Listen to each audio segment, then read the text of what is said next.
આજ તો આ પેલા મળે આ ભાઈ ને ચા ઘા કરીને અંબાવા ગયા તો આપણું તો થઈ ગયું નુકસાન.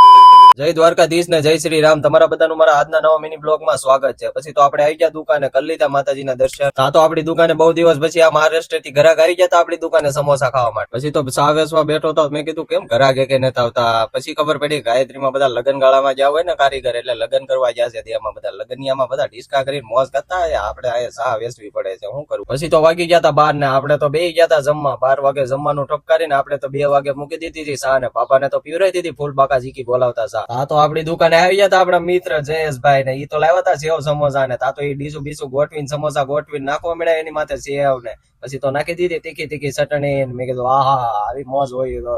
પછી તો આપણે ઠપકારવા મળ્યા ફૂલ બાકા ઝીકી બોલાવતા સેવ સમોસા. તમે ઠપકારી લેજો સેવ સમોસા, રસના મળે જ છે. પછી તો આ ભાઈ પેલા માળે થી મંગાવી હતી આપણી પાસે ચા ને. મને કે ઘા કરી દે ને હતી. હું તો ઘા કરવા ગયો તો તા તો 15 રૂપિયાની ચા પડી હેઠી પબ કરતી. મેં કીધું લ્યો કરીને નુકસાની. હવે આ નુકસાન અમારે ભોગવવાનું 15 રૂપિયાની ચા ઢોળાની. આવા ને આવા ધંધા આદરા. પછી તો મેં વિચાર કર્યો કે 15 રૂપિયાની નુકસાની થઈ ગઈ ને હવે કેમ કવર કરશું. તા તો ઘડી કેમ થાય ધંધામાં એવું નાનું મોટું નુકસાન તો આવ્યા કરે, પણ 15 રૂપિયા એમને તો થોડા આવે. નુકસાની થઈ ગઈ એનું શું કરશું. પછી તો વાગી ગયા હતા 7 ને. આપણે તો કરી લીધી માતાજીની દીવાબત્તી. પછી તો દુકાન બંધ કરીને આપણે તો પગી ગયા બાપા પાસે જય માતાજી કહેવા. પછી બાપાને કીધું બાપા 15 રૂપિયાની નુકસાની થઈ ગઈ.